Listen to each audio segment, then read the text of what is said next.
आप सभी को मेरा नमस्कार and welcome back to your on channel Dream Dose. In this video we will cover part 3।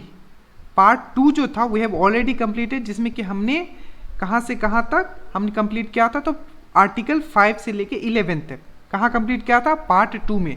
तो आज जो हम लोग पढ़ने वाले हैं one of the most important part कह सकते हो, वो है आपका पार्ट 3, जिसमें हम लोग पढ़ेंगे मूल अधिकार, डेट मीन्स फंडामेंटल राइट्स। आज हम लोग पढ़ेंगे। तो आज हम लोग तीसरा चैप्टर पढ़ रहे हैं, हमारे कॉन्स्टिट्यूशन का जो बुक है उसका हम लोग तीसरा चैप्टर पढ़ेंगे।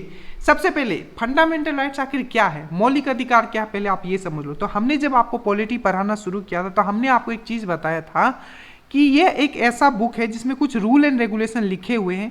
जो कुछ रूल एंड रेगुलेशन हमारे लिए, कुछ रूल एंड रेगुलेशन गवर्नमेंट के लिए होता है, और कुछ चीज़ें हमें दिया गया, हमें राइट्स दिया गया कि अगर आपका इन चीज़ों का हनन होता है या आपके साथ शोषण होता है तो आपका क्या राइट्स है, आप आखिर क्या कर सकते हो। क्योंकि जब संविधान बनाया गया था तो इन सब चीज़ों को दिमाग में रखा गया था कि किसी भी व्यक्ति के साथ कोई भी शोषण ना करे या उसका कोई भी किसी भी तरीके से उसका शोषण ना हो। इसीलिए हमें फंडामेंटल राइट्स दिया गया है, ताकि हमारे साथ अगर कुछ भी गलत होता है या हमारा शोषण होता है या किसी भी तरीके से हमें कुछ हानि पहुंचे, ठीक है, जो हमारे लिए सही नहीं है, तो हमारा संविधान हमको फंडामेंटल राइट्स दिया है ताकि हम हाई कोर्ट या सुप्रीम कोर्ट जा सके। तो क्या क्या फंडामेंटल राइट्स हमें दिया गया है कॉन्स्टिट्यूशन की तरफ से, यही आज हम लोग पढ़ने वाले हैं। तो उससे पहले मैं स्टार्ट करता हूँ कुछ बातें जहाँ से क्वेश्चंस पूछेंगे, पहले हम स्टार्ट करेंगे।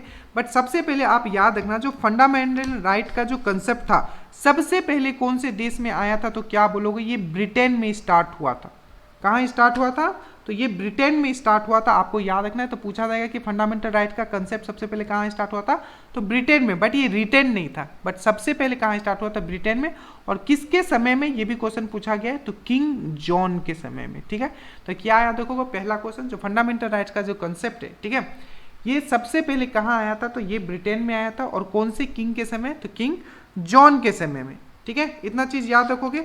आपने और भी चीज काफी पढ़ रखा होगा, जैसा कि हमने आपको बताया था कि जब हमारा संविधान सभा बन रहा था तो उसमें एक फंडामेंटल राइट कमेटी भी थी, जिसका जो चेयरमैन थे कौन थे, जल्दी से बताए, तो सरदार वल्लभ भाई पटेल थे। तो याद रखिएगा, जो फंडामेंटल राइट का जो कमेटी बना था, मूल अधिकार का जो कमेटी बना था संविधान सभा में, ठीक है, जब हमारा संविधान बन रहा था उससे पहले एक कमेटी बनाई गई थी कि क्या फंडामेंटल राइट्स रहना चाहिए भी, तो कितना रहना चाहिए। तो उस कमेटी का हेड कौन था, तो सरदार वल्लभ भाई पटेल। प्लस एक उप समिति भी बनी थी, मैं बस रिकॉल करवा रहा हूँ। फंडामेंटल राइट्स का जो उप समिति बना था उसका चेयरमैन कौन था, तो JB कृपलानी थे। ठीक है, और एक चीज याद रखिएगा, जब हमारा संविधान बना था तो हमारा 7 फंडामेंटल राइट्स था। कितना था, 7 था। बट एक फंडामेंटल राइट अब हमारे पास नहीं है, जिसको हम लोग बोलते हैं राइट टू प्रॉपर्टी। ठीक है, राइट टू प्रॉपर्टी जो है हमारा हटा दिया गया है। वो जो था आपका आगे पढ़ोगे 31 जो हमारा आर्टिकल है वो भी फंडामेंटल राइट्स के अंदर आता था। ठीक है, तो राइट टू प्रॉपर्टी जो है वो रिमूव कर दिया गया। 31 आर्टिकल 31 रिमूव कर दिया गया और अब इसको रख दिया गया है 300A आर्टिकल में। तो पहले ये हमारा मूल अधिकार था राइट टू प्रॉपर्टी, बट अब जो ये क्या बन गया है, अब ये बन गया है आपका क्या, एक लीगल राइट बन गया है। ठीक है, क्या बन गया, एक लीगल राइट। तो अभी हमारा कितना फंडामेंटल राइट है, 6 है। चीजें आपको समझ में आ रही है। एक चीज और रखिएगा कि जो फंडामेंटल राइट है हमारा, ठीक है, वो किसकी तरह है, एग्जैक्टली याद रखना, बिल ऑफ राइट। जैसे कि हमारा यहाँ फंडामेंटल राइट्स होता है, उसी तरीके से आपका यूएस में क्या होता है, बिल ऑफ राइट्स होता है। ठीक है, तो याद रखिएगा, बिल ऑफ राइट्स किसके इक्विवेलेंट है, तो हमारे फंडामेंटल राइट्स के इक्विवेलेंट है। और बिल ऑफ राइट्स कहाँ होता है, तो ये यूएस में होता है। ठीक है, इतना चीज आपको समझ में आया। चलो देखो, अब हम लोग जंप करते हैं हमारा कि जो हमारा फंडामेंटल राइट्स है, कि सबसे पहला क्वेश्चन पूछेगा कौन से भाग में, तो ये भाग नंबर 3 में है। ठीक है, कहाँ से कहाँ तक है, तो आर्टिकल 12 से लेके 35 तक है। जो इंपॉर्टेंट है मैं उसको आपको खुद करवाने वाला हूँ पूरा का पूरा वीडियो में। ठीक है, कहाँ से हमने लिया है, तो ये यूएसए से। तो पार्ट 3 में है, आर्टिकल 12 से 35 तक है। कहाँ से हमने लिया है, तो यूएसए से। और जस्ट यूएस का बिल ऑफ जो राइट्स है उसका ही ये शैडो है या इक्विवेलेंट है। ठीक है। ये जस्टिसेबल एंड बाउंडेड है। जस्टिसेबल मतलब अगर आपका, ठीक है, फंडामेंटल राइट हनन होता है या किसी भी तरीके से टूटता है या कोई आपके साथ कुछ ऐसा करता है जो आपके फंडामेंटल राइट्स के अगेंस्ट है, तो आप कोर्ट जा सकते हो, डायरेक्टली हाई कोर्ट या आप सुप्रीम कोर्ट जा सकते हो। वो होता है आपका जस्टिसेबल। बाउंडेड है, बाउंडेड है मतलब क्या, बाउंडेड है मतलब क्या, आपको जो भी, ठीक है, फंडामेंटल राइट्स प्रोवाइड किए गए हैं वो राज्य सरकार को प्रोवाइड करना पड़ेगा या आपका जो सेंट्रल गवर्नमेंट है उसको भी है वो प्रोवाइड करना पड़ेगा। आपका वो हनन नहीं कर सकता, वो बंधा हुआ है, ठीक है। और जस्टिसेबल मतलब अगर आपका कुछ भी फंडामेंटल राइट्स अगर टूटता है, जो हम लोग पढ़ने वाले हैं, तो आप डायरेक्टली हाई कोर्ट और सुप्रीम कोर्ट जा सकते हो। नॉर्मल केस में आप डायरेक्टली सुप्रीम कोर्ट नहीं जा सकते। उसके बाद 26 जनवरी 1950 में संविधान जब लागू हुआ तो मैंने बताया 7 फंडामेंटल राइट थे, बट आपका जो 44th संविधान संशोधन होता है उसमें से 31 आर्टिकल, जो 31 नंबर का जो आर्टिकल है उसको हटा के 300A में डाल दिया जाता है। 300A ये पूरा आर्टिकल का नाम है, ठीक है। और ये पहले कौन से आर्टिकल में था, तो 31 आर्टिकल में था, और अभी कौन से आर्टिकल में है, तो ये आपका 300A आर्टिकल में जो निकाला गया था। कौन सा निकाला गया था, राइट टू प्रॉपर्टी निकाला गया था। तो और अभी कितना है, तो 6 फंडामेंटल राइट्स हैं, ठीक है। समझ में आया, यहाँ से और कुछ आपके दिमाग में नहीं होना चाहिए। अब हम लोग बोलते हैं जो हमारा 6 फंडामेंटल राइट्स जो दिया गया वो कौन सा फंडामेंटल राइट्स। पहला राइट टू इक्वलिटी, ठीक है, समानता का अधिकार। तो ये कहाँ से कहाँ तक है, तो 14 से लेके 18 तक, क्योंकि हमने बात किया हमारा फंडामेंटल राइट कहाँ से 12 to 35, ठीक है। पर जो इंपॉर्टेंट जो शुरू होता है वो 14 से शुरू होता है, ठीक है। जो इंपॉर्टेंट हम लोग बात करेंगे, बट याद रखना फंडामेंटल राइट 12 से 35 तक है। 14 से 18 तक कौन सा है, तो राइट टू इक्वलिटी, समानता का अधिकार। याद रखना, बहुत बार पूछा गया कि समानता का अधिकार कौन से आर्टिकल में है, तो 14 से लेके 18 तक। उसके बाद राइट टू फ्रीडम, स्वतंत्रता का अधिकार, ये किस में है, तो 19 से लेके 22 तक। पहला 14 से लेके 18 तक, उसके बाद राइट टू फ्रीडम, स्वतंत्रता का अधिकार 19 से लेके 22 तक। उसके बाद राइट अगेंस्ट एक्सप्लॉयटेशन, ठीक है, शोषण के विरुद्ध अधिकार। राइट अगेंस्ट एक्सप्लॉयटेशन जो है आपका 23 और 24 में दिया हुआ है। याद रखना, शोषण के विरुद्ध अधिकार, इसको हम लोग थोड़ा डिटेल में भी पढ़ेंगे, वही पढ़ेंगे जो एग्जाम में पूछा जाता है, ठीक है। पढ़ने के लिए बहुत सारी चीजें, पर मैं वही बोलता हूँ कि आपको सिलेक्शन से मतलब होना चाहिए, आप यहाँ पंडित बनने नहीं आए हो, ठीक है।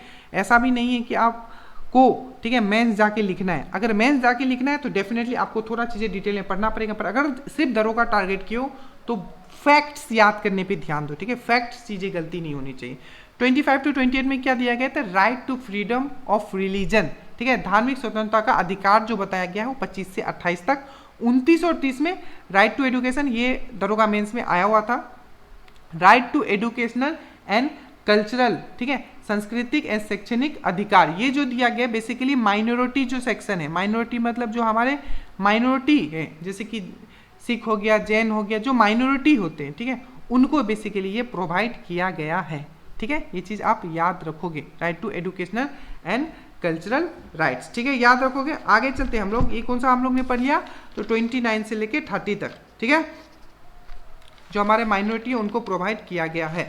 अब हम लोग चलते हैं 32 में। 32 सबसे इंपॉर्टेंट है, one of the most important है, राइट टू कॉन्स्टिट्यूशनल रिमेडीज, जिसको हम बोलते हैं संविधानिक उपचारों का अधिकार। और ये वो आर्टिकल है जिसको हमने क्या बताया था आपको कि जो संविधान का जो आत्मा है किसको बोला जाता है, वो बोला जाता है प्रस्तावना को, डेट मीन्स प्रियम्बल को। बट मैंने आपको एक चीज समझाया था कि अगर हम लोग BR अम्बेडकर के हिसाब से बोले तो संविधान का आत्मा क्या है, तो वो है आपका आर्टिकल नंबर 32। तो ये क्या है, याद रखिएगा, मैं बताता हूं कि अगर आपका किसी भी तरीके से आपका जो फंडामेंटल राइट है वो भंग होता है, तो आपका जो फंडामेंटल राइट्स का जो गार्ड है, डेट मीन्स न्यायपालिका, ठीक है, वो क्या करेगा, रिट इशू करेगा।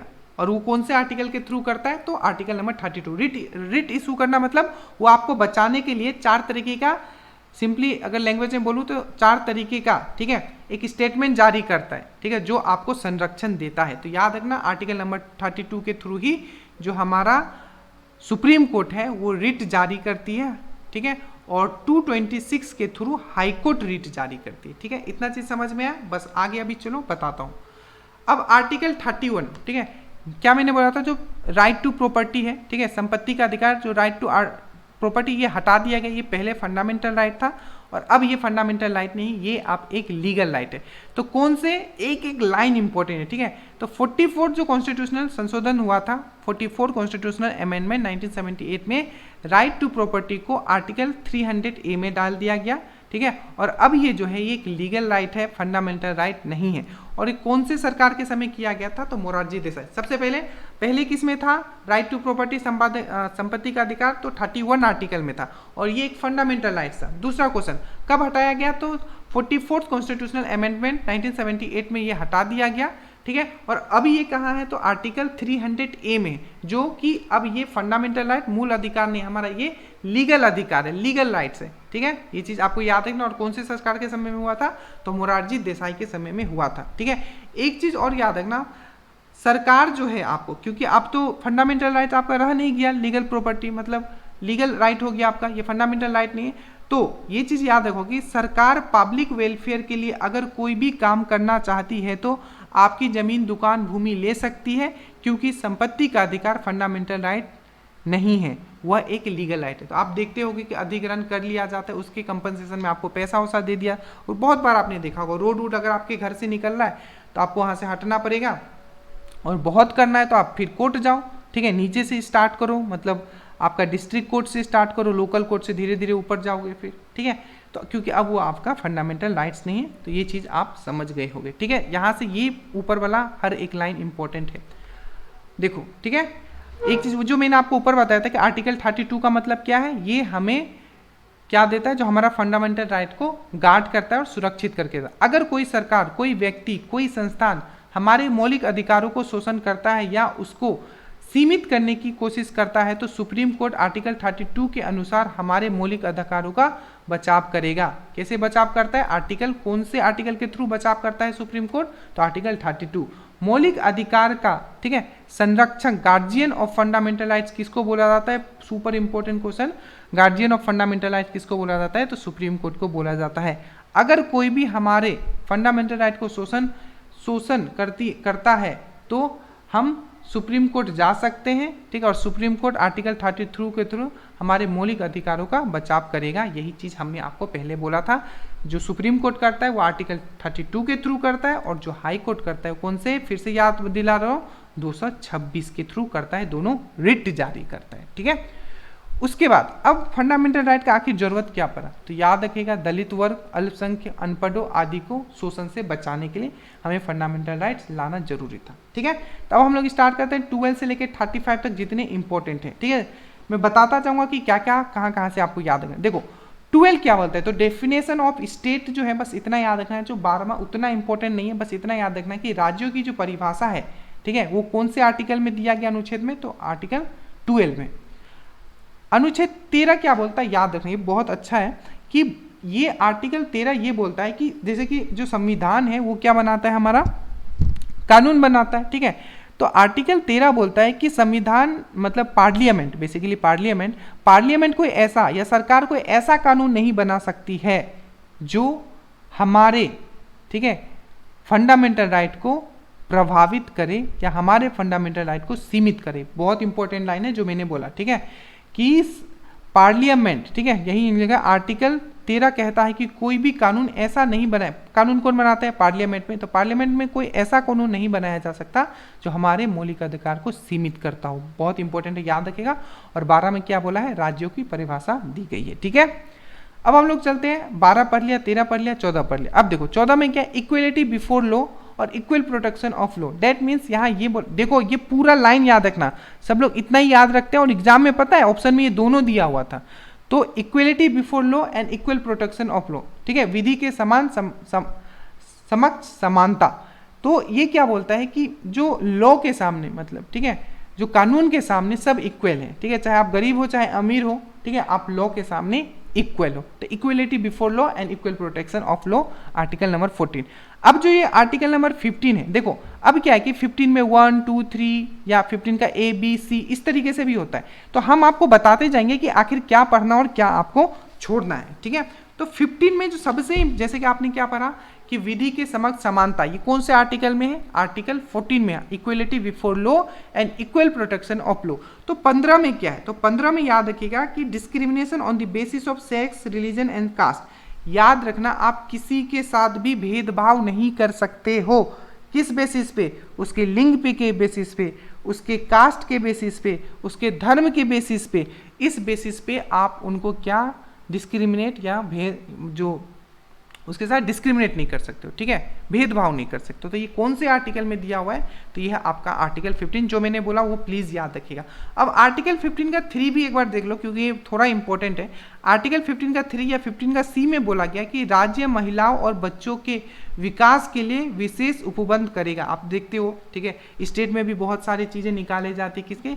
महिलाओं और बच्चों के लिए निकाले जाते हैं। आपको ये चीज पता है, स्पेशल स्कीम निकाले जाते हैं। तो special provision for development of women and children by state, याद रखिएगा। और जो मैंने बताया आर्टिकल 15 बेसिकली क्या बताता है, तो किसी के साथ भी आप भेदभाव नहीं कर सकते हो। किस बेसिस पे? उसके लिंग के बेसिस पे, रिलीजन के बेसिस पे, कास्ट के बेसिस पे आप नहीं कर सकते। Article 16 one of the most important, ये क्या कहता है? तो ये क्या कहता है कि अवसर की समानता, नौकरी के अवसर में समानता होगी। डेट मीन्स अगर एक कोई वैकेंसी आता है तो ऐसा नहीं है कि आपको लिए कुछ स्पेशल प्रेफरेंस दिया जाएगा, आपको भी वो एग्जाम निकालने के लिए वही उसी तरीके से आपको एग्जाम देना पड़ेगा जैसे कि सब लोग देखते हैं। कोई बैकडोर एंट्री यहाँ नहीं है, ठीक है। अब स्पेशल केस अलग है, अब जो हो रहा है वो एक अलग बात है, ठीक है। बट संविधान में ऐसा कुछ चीज मेंशन नहीं। वो क्या बोला? Equality, equal opportunity for public employment, वही चीज यहाँ बताया गया है, ठीक है। वही 16 और 16(1) में बेसिकली वही बात हुई है, तो वही चीज मैंने आपको बताया। 16(1) या 16(a) बोल लो, ठीक है। अब ये 17 वाला लाखों बार ये पूछा गया है कि एवोल्यूशन ऑफ अनटचेबल, मतलब छुआछूत का जो अंत किया गया है, ठीक है। अगर मान लो कि अभी आपके साथ कोई भेदभाव करता है, छुआछूत का बात करता है, तो आप डायरेक्टली सुप्रीम कोर्ट जा सकते हैं, क्योंकि ये अभी फंडामेंटल राइट्स के अंदर है। तो एवोल्यूशन ऑफ अनटचेबल, मतलब छुआछूत का जो अंत कर दिया गया है, वो कौन से आर्टिकल के थ्रू कर दिया गया है? तो 17 मतलब सट सकते हो आप, ठीक है। अब छुआछूत वाला बात नहीं, पूरा सट सकते हो, ठीक है। ये ट्रिक से भी कभी याद करवाऊंगा इन चीजें, बट अभी थोड़ा डिटेल में पढ़ना इंपॉर्टेंट है, ठीक है। तो एवोल्यूशन ऑफ अनटचेबिलिटी या छुआछूत का जो अंत है वो कौन से आर्टिकल के थ्रू है? तो आर्टिकल 17। अब आर्टिकल 18 का बात करते हैं। जितने भी टाइटल से उपाधियों का अंत, देखो देश जब हमारा आजाद हुआ, ठीक है, बहुत सारे जमींदार थे, ठीक है, बहुत सारे दीवान थे, तो ये जो वो क्या कर लेते, अपने आगे दीवान लगाते थे, ठीक है, या जमींदार, बहुत बड़ा जमींदार, उनका अपना एक बोला था राजा, सर, दीवान, इस टाइप का जो उपाधि था वो सब समाप्त कर दिया। कब? आजादी के बाद। और कौन से आर्टिकल के अंदर? तो याद रखना आर्टिकल 18 के अंदर उपाधियों का अंत कर दिया गया, ठीक है, ताकि भेदभाव ना रहे, ठीक है। नए से पहले, ठीक है, नाम से पहले लगाया जाता था, ठीक है, इसमें भी भेदभाव होता था, इसलिए अंत कर दिया गया। बट कुछ चीज आपको याद रखना है, जैसे कि बहुत बहुत बड़े बड़े अवार्ड्स दिए जाते हैं, ठीक है। अवार्ड्स में क्या दिया जाता है? उनको कुछ उपाधि दे दिया जाता है, ठीक है। जैसे कि अभी भी बहुत सारे ऐसे उपाधि दे दिए जाते हैं, ठीक है, जब अवार्ड दिए जाते हैं, तो वो सब एक्सेप्शन है। तो पूछा जाता है जैसे कि लेफ्टिनेंट का, जैसे कि लेफ्टिनेंट MS धोनी, ठीक है, यहाँ लिखा हुआ है, तो ये भी तो एक उपाधि है। तो ये सब जो है एक एक्सेप्शन है, और ये इस आर्टिकल में माना गया। बट क्वेश्चन ये पूछा गया था, जो इस टाइप का जो उपाधि जो दिया जाता है, ठीक है, वो कौन से आर्टिकल के अंदर? जैसे लेफ्टिनेंट दिया हुआ है, लेफ्टिनेंट का उपाधि MS धोनी को देते हैं, कौन से आर्टिकल के थ्रू दिया गया? या कोई अवार्ड बना दिया जाता है, वो कौन से आर्टिकल के थ्रू दिया जाता है? तो वो दिया जाता है आपका आर्टिकल 18(1) या 18(a) के थ्रू, ठीक है। अब आते हैं हम लोग आर्टिकल 19 में। ये बहुत इंपॉर्टेंट आर्टिकल है, सबसे इंपॉर्टेंट आर्टिकल। इससे जितने क्वेश्चंस फॉर्म होते हैं हम लोग ट्राई करेंगे कि आज ही इसी वीडियो में कवर कर लें। देखो आर्टिकल 19 का हम लोग बात करें, इसमें 6 तरीके का अधिकार आपको दिया गया है, ठीक है। कितने तरीके का? 6 तरीके का अधिकार जो है आपको दिया गया है। सबसे पहला 19(1)(a) लिखो, या 19(a) करके चलो सीधा इसको, ठीक है। 19(a), 19(b), 19(c), ठीक है। तो right to freedom of speech and expression बहुत इंपॉर्टेंट है, बहुत बार पूछा गया कि, ठीक है, अभिव्यक्ति, ठीक है, बोलने की स्वतंत्रता, ठीक है।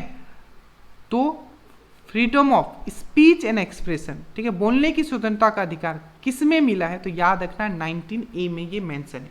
दूसरा क्वेश्चन, ठीक है, प्रेस की स्वतंत्रता, बहुत बार पूछा गया कि प्रेस की स्वतंत्रता जो है, प्रेस जो लिखता है, ठीक है, वो कौन से आर्टिकल के अंदर आता है? तो याद रखेगा 19(a) या 19(1), ठीक है। 19(1) का ए भी लिख सकते हो, बट बेसिकली 19(a) दिया होगा वहां, ठीक है, ऑप्शन में।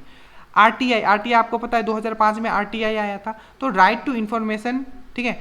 तो तो ये जो है जिसमें जानने का अधिकार, ये भी कौन से आर्टिकल के अंदर आता है, तो आर्टिकल नंबर 9। देखो अगर 1ABC नहीं दिया हो ना तो याद रखना ये सब का जो आंसर होगा वो 19 होगा, पर वो थोड़ा डिफिकल्ट करना चाहे तो 19A लिखा होगा, बी लिखा होगा। तो बी में क्या है, तो right to assemble peacefully without arms, मतलब आप कहीं भी असेंबल हो सकते हो, ठीक है, कहीं भी एकजुट हो सकते हो, ठीक है, किसी भी एरिया में आप लोग मिलके एकजुट हो सकते हो, ठीक है, अगर वहाँ कर्फ्यू लगा हो तो एक अलग बात है, ठीक है, बट नॉर्मली आप लोग असेंबल हो सकते हो पीसफुली, पीसफुली मतलब शांति से एक जगह असेंबल हो सकते हो विदाउट एनी आर्म्स। उसके बाद 19C में क्या बताया गया है, तो फ्रीडम ऑफ फॉर्म एसोसिएशन, ठीक है, संगठन बनाने का अधिकार हमें दिया गया है किसमें, आर्टिकल 19C में। इसलिए आप देखते हो बहुत तरीके का संगठन बनवाए, जैसे आर्मी, ये क्या बोलते हैं उसको, बहुत सारे, भीम आर्मी हो गया, जैसे कि बजरंग दल हो गया, ठीक है, तो ये सब क्या है, संगठन है, ठीक है, वो आर्टिकल में मेंशन हो, संविधान में दिया गया, कुछ नहीं कर सकते, ठीक है, वो बना सकते उस तरीके से। तो ये चीज़ आप याद रखो, बट जो सबसे इंपॉर्टेंट आपको याद रखना है, ये याद रखना है freedom of expression and speech के बारे में, प्रेस की स्वतंत्रता, दूसरा क्वेश्चन RTI, ये सब आपको याद रखना है, असेंबल कैसे हो सकते हैं ये भी, और फ्रीडम ऑफ एसोसिएशन संगठन करने का, ठीक है। आर्टिकल 20 पे हम लोग आते हैं, ठीक है, तो अपराधों के लिए दोषी, मान लो कि आपका, अब इसमें क्या है, तो याद रखना protection in respect of conviction for offence, अपराधों के लिए दोष सिद्ध के संबंध में संरक्षण का अधिकार। मान लो कि आपका दोष सिद्ध हो गया कि आपने कोई ये मतलब क्राइम किया है, तो आपका फिर क्या राइट्स है, आपका क्या फंडामेंटल राइट है, तो याद रखिए इसमें बहुत सारी चीजें, 2-3 चीज जो पूछा जाता है मैं बता देता हूँ। जिस क्राइम के लिए आपको अरेस्ट किया गया या जिस क्राइम के लिए आपको दोष सिद्ध हुआ है उसी के लिए आपको सजा दिया जाएगा। ऐसा नहीं कि आपने मान लो कि चोरी किया है बाइक और आपको दे दिया जा रहा है सजा कार का, ठीक है, या कुछ और बड़ा सजा दे दिया जा रहा है, तो काफी छोटा मैंने लिया, मतलब आपने सिर्फ चोरी किया है और आपको क्या दे दिया जा रहा है, मतलब मर्डर का आपको सजा दिया, तो मतलब यही है कि जैसा अपराध होगा वैसे ही आपको सजा दी जाएगी। दूसरा चीज, कुछ लो, मान लो कि कल तक कोई लो था और आज वो लो खत्म हो गया और आप परसों अरेस्ट हुए, तो जो लो खत्म हो गया, जो मतलब लो है ही नहीं, तो उस लो पे आपको क्या कोई सजा नहीं दिया जा सकता, ठीक है, ये भी चीज याद रखो। एक और इसमें जो सबसे इंपॉर्टेंट है, जो कि आपका 23 में मेंशन है, कि आपका जब अपराध सिद्ध हो जाता है, ठीक है, तो आप खुद की गवाही नहीं दे सकते। जैसे कि आपको पुलिस लेके आपको इतना मारा और आपसे कबूल करवा लिया कि जाके कबूल कर लेना कि हाँ मैंने ये किया है, ठीक है, तो ये ऐसा हो ही नहीं सकता, क्योंकि हमारे फंडामेंटल राइट में ये मेंशन है कि स्वयं के विरुद्ध गवाही का संरक्षण का अधिकार, मतलब अपने विरुद्ध आप कोई भी ये चीज नहीं दे सकते, स्टेटमेंट नहीं दे सकते, protection from self incrimination against one self, ठीक है। तो मेनली जो आपको यहाँ से याद क्या रखना है, कौन सा, अपराधों के लिए दोष सिद्ध के संबंध में संरक्षण का अधिकार, आर्टिकल नंबर 20, ठीक है। अब हम लोग आते हैं आर्टिकल नंबर 21, सबसे important, one of the most important, मतलब बहुत बार ये पूछा गया। एक पॉइंट मैं यहाँ और इंक्लूड कर देता हूँ जो आपको याद रखना है। आर्टिकल 20 एंड 21 जो है, ये दो एक ऐसा आर्टिकल है जो इमरजेंसी 352, आपको पता है जो नेशनल इमरजेंसी जो लगता है, राष्ट्रीय इमरजेंसी जो लगता है 352 के अंदर लगता है, आर्टिकल 352। तो जब नेशनल इमरजेंसी लगता है, सब फंडामेंटल राइट जो होता है सस्पेंड कर दिया जाता है, सीज कर दिया जाता है, मतलब उसका कोई यूज नहीं रहता, वो बंद हो जाता है, ठीक है। बट जो आर्टिकल नंबर 20 है एंड 21 जो है आपका, ये क्या रहता है, आपका सस्पेंड नहीं होता। तो ये पूछा जाता है कि कौन सा ऐसा आर्टिकल है जो इमरजेंसी के समय भी यूज में रहता है, तो याद रखिएगा 20 और 21। अब हम लोग आते हैं आर्टिकल नंबर 21 में, right to life and personal liberty. तो ये क्या है सर, तो प्राण, आपको डायरेक्टली पूछ लेगा, ठीक है, कि प्राण एवं देविक, ठीक है, देहिक स्वतंत्रता का अधिकार किसमें, मतलब right to life and personal liberty किसमें मेंशन है, तो याद रखिएगा किसमें मेंशन है, तो आर्टिकल नंबर 21। इसमें हमें क्या दिया, तो राइट टू एजुकेशन, ये सबसे इंपॉर्टेंट है क्योंकि बाद में इंक्लूड किया गया था, तो याद रखना आर्टिकल नंबर 21A। अब ये एक ऐसा आर्टिकल है, ठीक है, जिसको 86 कॉन्स्टिट्यूशनल अमेंडमेंट 2002 के थ्रू इसमें इस वाले आर्टिकल में इंक्लूड कर दिया है। तो ये क्या है सर, तो 6 से लेकर 14 साल के जितने भी बच्चे हैं, ठीक है, उनको फ्री एजुकेशन प्रोवाइड किया जाएगा, ठीक है। तो याद रखना राइट टू, ठीक है, एजुकेशन कौन से आर्टिकल में है, तो 21 का ए के आर्टिकल में, ठीक है। इसमें क्या है, तो इसमें 6 से लेकर 14 साल बच्चे को फ्री में एजुकेशन प्रोवाइड किया जाएगा। और ये एक केस आया था, मोहिनी जैन केस, उसके थ्रू ये हुआ था, मतलब मैंने बताया था जैसे कि आपको केशवानंद भारती का केस बताया था, ठीक है, वो सब, तो उसी तरीके का ये केस है। मेनली आपको यहाँ याद रखना है कि राइट टू एजुकेशन कौन से आर्टिकल में, कौन से अनुच्छेद में, तो 21A के अनुच्छेद में, कौन से अमेंडमेंट के थ्रू जोड़ा गया, तो 86 कॉन्स्टिट्यूशनल अमेंडमेंट 2002 के थ्रू जोड़ा गया। तीसरा पूछा जाता है कि आखिर इसमें क्या है, तो 6 से 14 साल बच्चों को फ्री एजुकेशन प्रोवाइड किया जाएगा। उसके बाद पूछा जाता है कि राइट टू प्राइवेसी, बहुत बार पूछा गया है मेरे दोस्तों, ठीक है, जो प्राइवेसी का आपका अधिकार है, ठीक है, आपका भी तो कुछ प्राइवेसी है, तो आपका जो प्राइवेसी का जो अधिकार है वो कौन से आर्टिकल में मेंशन है, तो वो भी है आपका article 21, right to shelter, right to food, right to get education, विद्युत प्राप्त करने का अधिकार, और राइट टू स्लीप, ये भी याद रखना, पूछा गया राइट टू स्लीप, तो ये भी कौन सा है, तो आर्टिकल। एक क्वेश्चन और यहाँ पूछा जाता है, वो क्या कि जो विदेश, ठीक है, विदेश का अधिकार, मतलब विदेश का जो अगर आप सफर करते हो, ठीक है, विदेश के अधिकार का सफर, मतलब विदेश जब आप जाते हो, ठीक है, तो वो जो आप करते हो, विदेश का जो आपको सफर करने का जो अधिकार मिला है, ठीक है, विदेश का सफर करने का जो अधिकार मिला है वो भी एक अधिकार है, ठीक है, वो कौन से आर्टिकल के अंदर मिला है विदेश सफर करने का अधिकार, तो वो है आपका आर्टिकल 21। अब कुछ और बातें जो मैं बताना चाह रहा हूँ आप ध्यान से समझना। जैसे कि मैंने एक तो चीज़ मैंने बताया कि 20 और 21 कभी इमरजेंसी के समय भी क्या होता है, आपका क्या होता है, ये सस्पेंड नहीं होता है। एक चीज़ और याद रखिएगा कि 15, 16, 19, 29 और 30, ऐसे आप पढ़ोगे आगे भी, ये सब क्या है, ये एक ऐसे आर्टिकल हैं जो सिर्फ इंडियन को मिला है, जो फॉरेन आएंगे इंडियन में तो उनको नहीं मिलेगा। याद रखिएगा, बहुत इंपॉर्टेंट है, 15, 16, 19, 29, 30, 15, 16, 19, 29, 30, 15, 16, 19, 29, 30, ये ऐसे आर्टिकल हैं जो सिर्फ इंडियन को मिलता है, ठीक है। इसके बाद हम लोग आते हैं आर्टिकल 21, अगेन ये भी बहुत इंपॉर्टेंट आर्टिकल है, protection against arrest and detention in certain case, ठीक है। अब ये क्या है सर, मान लो कि आपको अरेस्ट कर लिया जाता है, ठीक है, और डिटेन कर दिया जाता है, तो आपका, ठीक है, क्या अधिकार है, प्रोटेक्शन इन अगेंस्ट, ठीक है, डिटेंशन इन सर्टेन केस, ठीक है, गिरफ्तारी में संरक्षण आपको क्या मिल सकता है, आपको क्या संविधान राइट्स दिया है। पहला आर्टिकल 22(1), ये क्या बोलता है कि 24 घंटे आपको मान लो कोई अरेस्ट करके लेके, अब ऐसा तो है नहीं कि पूरा जिंदगी भर आपको जेल में रखेगा, ठीक है, अपने जो हवालात में रखेगा, 24 घंटे के अंदर मजिस्ट्रेट के सामने आपको पेश करना है, ठीक है।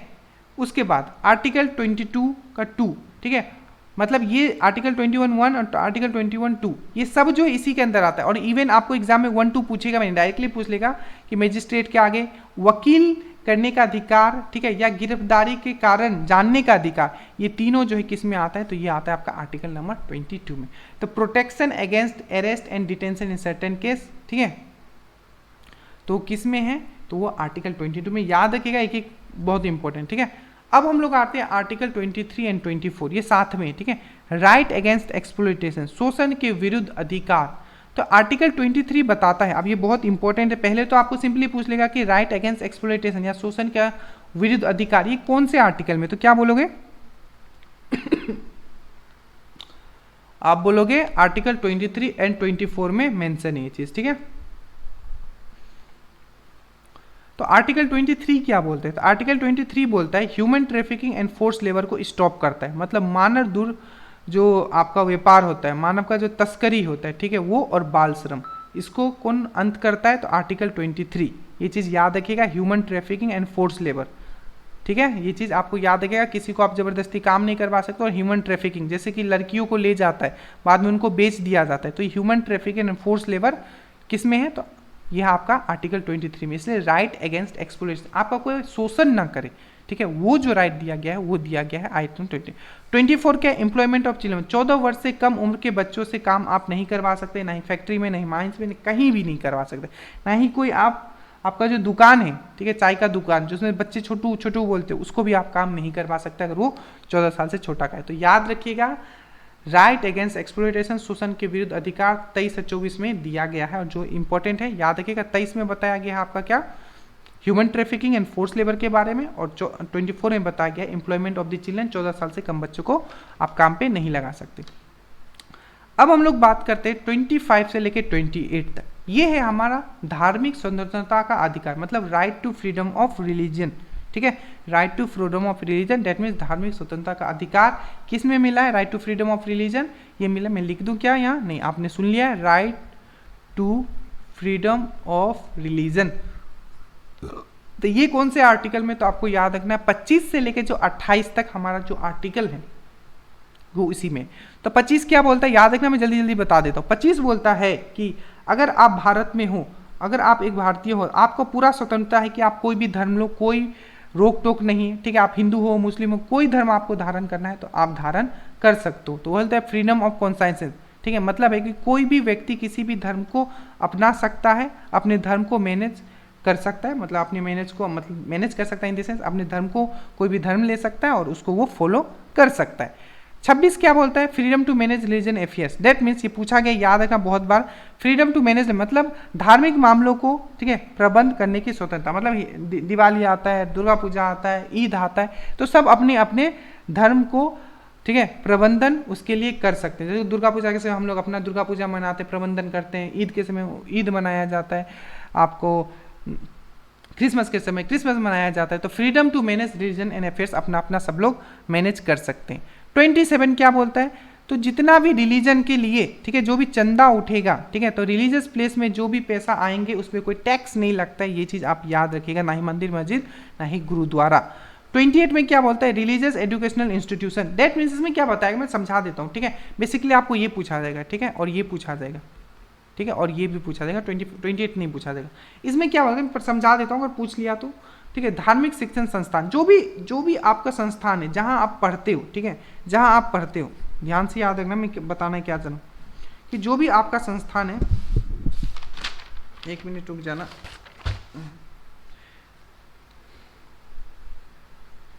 जो भी आपका मतलब जो भी आपका संस्थान है, वहाँ कोई पूजा हो रहा है, तो ये मैंडेटरी नहीं है कि आपको जाना ही है, ठीक है। ये आपके ऊपर है, ठीक है, कि आप जाओ चाहे ना जाओ। मान लो कि कोई एक स्कूल है, ठीक है, जहाँ आपको मतलब क्रिसमस मनाया जाता है, अब ऐसा नहीं कि आपको जाना ही है, ये आपके ऊपर है, ठीक है। तो रिलीजियन एजुकेशनल इंस्टीट्यूट ये आपके ऊपर है, ठीक है। चीज़ें समझ में आए,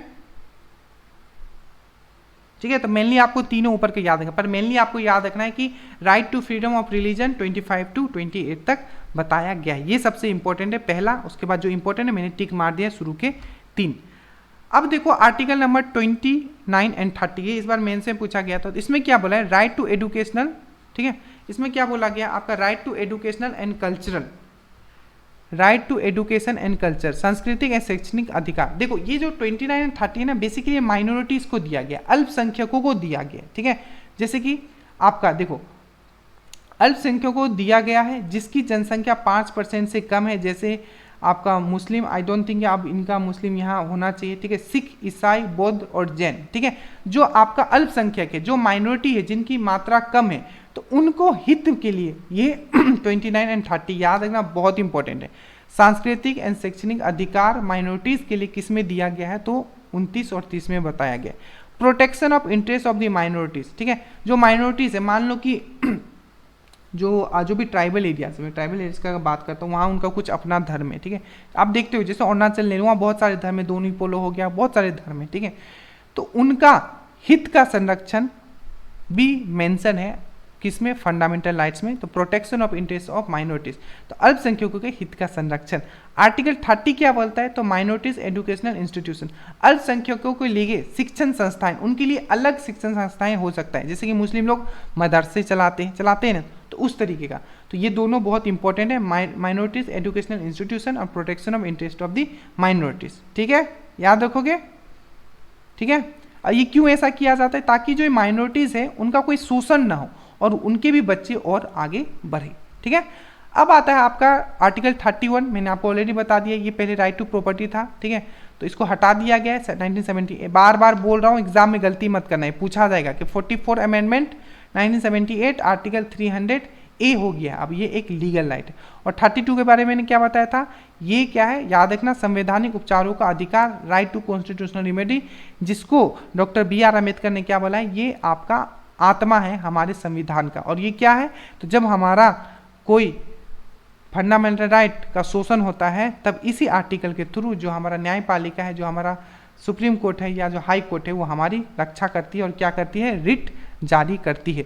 अब हम लोग क्या पढ़ेंगे, रिट के बारे में पढ़ेंगे, ठीक है, कि 5 तरीके का जो रिट जारी किया जाता है। कि मान लो कि हमारा जो हमारे साथ शोषण किया जाता है, हमारा फंडामेंटल राइट्स को ब्रेक किया जाता है, तब हाई कोर्ट क्या करती है और सुप्रीम कोर्ट क्या करती है, रिट जारी करती है। जो आपका हाई कोर्ट है वो आर्टिकल 226 के थ्रू जारी करती है और जो हमारा सुप्रीम कोर्ट है वो 32 आर्टिकल के थ्रू करती है। ठीक है, सो प्लीज़ एक बार इसको पढ़ लेना आप अच्छे से, कुछ भी डाउट हो। ठीक है, देखो इसमें चीज़ें बहुत है पढ़ने के लिए। ठीक है, एक बार ये पढ़ोगे, इसके PDF पढ़ोगे और कुछ जो PDF में दूंगा वो पढ़ोगे, क्वेश्चंस यहीं से आएंगे, एकदम घबराना नहीं। ठीक है, तो चीज़ें अगर आप तक पहुंच पा रही है, जो मेहनत कर रहा हूँ आप तक पहुंच पा रहा है, प्लीज़ एक लाइक बटन दे के जाइएगा। और thank you so much. Study well, study hard. जय हिंद।